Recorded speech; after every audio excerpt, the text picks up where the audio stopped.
torcedor, que virada sensacional do Vasco, hein? Rapaziada, vamos combinar um negócio aqui? Tem que respeitar o gigante, porra. E o Vasco vai pra cima do Fluminense no finzinho. Rivalidade, história, Rojas, cruzamento, toque do Thiago. Gol! Chega dessa porra, eu quero comemorar que essa virada é fantástica do freguês, porra! Apesar de o Andrés Gomes ter saído bolado e da treta do Thiago Mendes com os jogadores do Fluminense, o Vasco jogou muita bola, hein? Esse Renato Gaúcho é foda mesmo, hein? Vitória épica, uma vitória espetacular. Tá ficando muito ruim pra quem torce contra o Renato Gaúcho.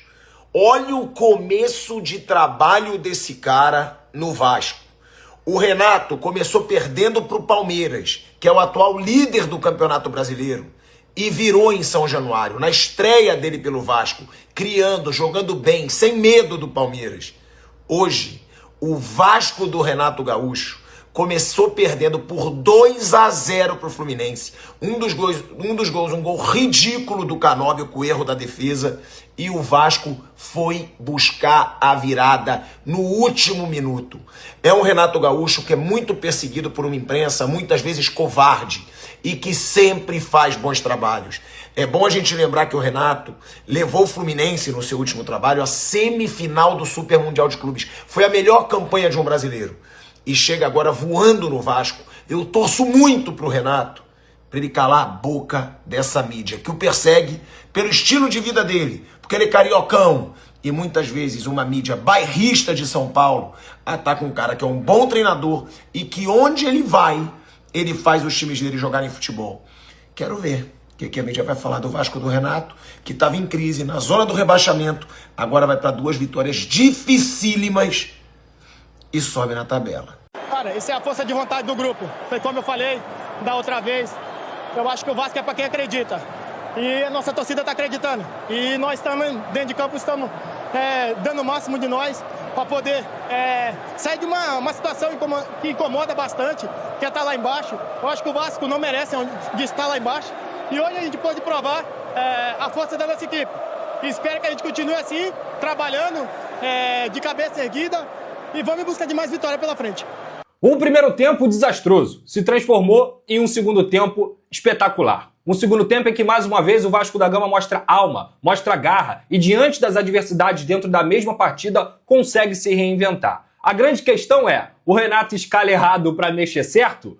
Não sei. O ponto e o fato é o seguinte: o Vasco da Gama contra Palmeiras, Cruzeiro e Fluminense somou 7 pontos em 9 possíveis. Há um tempo atrás, isso seria inimaginável. E quando a gente fala sobre Renato escala certo ou errado, mexer certo ou errado, foi porque esse roteiro aconteceu muito nas 3 partidas contra Palmeiras, Cruzeiro e também Fluminense. Contra o Palmeiras, um primeiro tempo até animador do ponto de vista de postura. Mas, no final das contas, o Flaco Lopes acabou fazendo o gol. O Vasco foi lá com as mexidas de Renato e virou a partida, principalmente com um cara chamado Cuiabano. Contra o Cruzeiro, mais uma vez, a adversidade no início da partida, poder para se recuperar. Por quê? Porque Renato mexeu e mexeu certo. Mesmo com a adversidade da saída do Barros, você tem uma mexida do Renato, tanto nas laterais quanto com a entrada do JP, que coloca novamente o Vasco no jogo, mesmo diante de um 10 contra 11. Empate, volta para o Rio de Janeiro com um ponto. E agora contra o Fluminense, na minha opinião, mesmo com mais uma contribuição ruim de Hugo Moura, algo que não é novidade, esse perfil já avisa você há muito tempo, o Vasco da Gama, no segundo tempo, com as mexidas de Renato, consegue uma virada espetacular. Mais uma vez, tem que destacar aqui, Cuiabano jogou demais, Rojas entrou muito bem, Spinelli brilhou quando tinha que brilhar, foi contratado para isso. E Thiago Mendes, o melhor jogador do Vasco em 2026, junto com o colombiano Carlos Andrés Gomes. Mas mais do que só ser o melhor em campo, Thiago Mendes é um cara que representa a recuperação do espírito Vasco da Gama. É um jogador que não só tem jogado bem, mas também honrado a camisa, tem sido o líder que todos esperam e ainda consegue contribuir com gols, com a alma que todo vascaíno queria desse time. Se o Renato mexe certo ou errado, se o Renato escala certo ou errado, a grande verdade é que a gente vai descobrir isso mais pra frente. Agora, é claro que a gente tem que comemorar mais 3 pontos do Vasco da Gama na tabela, um início avassalador, repito, são 7 pontos em 9 e o Vasco cada vez mais competitivo. Qual foi o assunto no vestiário para ter essa mudança tão radical? E se você, como jogador, como treinador, você já teve uma virada, 3 gols no segundo tempo? Não lembro, mas pode ter certeza que, digamos que 99% teve. Eu estava em campo, né? O primeiro tempo a gente não foi muito bem, porque, infelizmente, também a gente tomou um gol com 1 minuto, menos de 1 minuto. Eu sempre falo para eles que quando o árbitro apita, a coisa vai acontecer, favor e contra. Infelizmente, nós tomamos um gol com menos de 1 minuto, e isso prejudicou um pouco a nossa equipe, que alguns jogadores sentiram, e é uma coisa normal no futebol, e o Fluminense aproveitou. O Fluminense ficou com moral, estava 1-0, começou a ganhar espaço, nosso time ficou muito espaçado, e o Fluminense criou algumas situações de gol.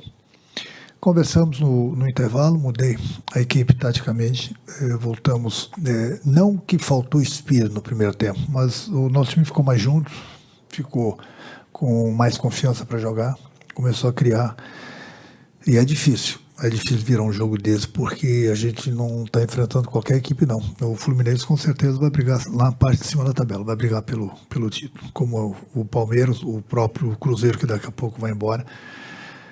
Então foi bastante emocionante justamente por isso. Dar os parabéns novamente para o nosso torcedor.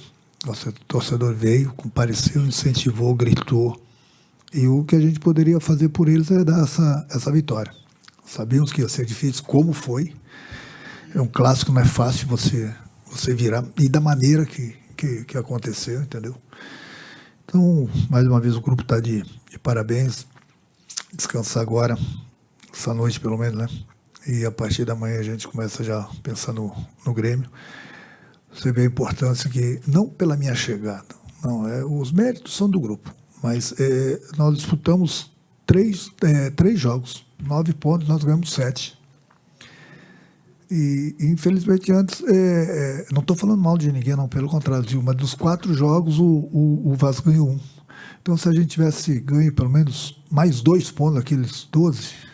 que nós ganhamos, que o Vasco ganhou só 1. Hoje a gente estava lá entre os 5, 6 primeiros colocados. Nós já ganhamos, acho que 9, 10 posições. Mas é continuar assim, continuar trabalhando para valer preço. A gente precisa ir embora. Não tem que ficar olhando para a parte de baixo da tabela, ficar olhando para os que estão ao nosso lado. Tem que começar a buscar os que estão lá na frente. Um começo espetacular do Renato.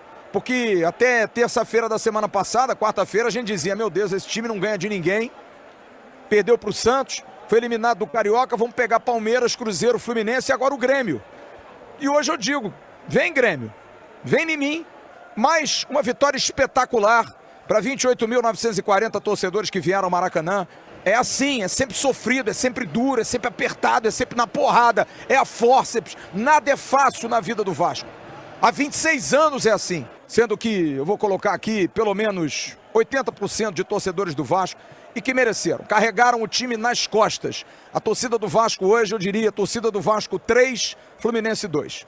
Torcedor do Vasco, quando sentiu que era ele que tinha que levar o time nas costas, que não estava dando certo, e assim sempre foi. Eu, 56 anos de idade, vejo bola desde 19, vi o Vasco durante 10, 15, 20 anos, sempre foi assim, nunca foi fácil. De vez em quando ganhava lá uns 3-0 em 1, 4-0, mas nunca foi fácil. Sempre foi na virada, no aperto, na dúvida. É o Bernardo fazendo gol lá no Engenhão, é o Fabrício fazendo gol aqui no final. Sempre foi. Contra o Fluminense, então, sempre. E hoje não podia ser diferente. Vitória épica, uma vitória espetacular diante de uma atuação ruim. Mas e aí? Eu não quero ter razão. Eu quero é ser feliz. E aí, torcedor, se o Vasco continuar jogando esse futebol, será que tem alguma chance de sonhar com um brasileiro? Deixa o seu comentário, eu quero ouvir você. E se você curtiu o vídeo, deixa seu like, se inscreva no nosso canal. Valeu e até a próxima! Tchau! Tchau, freguês! Tchau, freguês! Tchau, freguês!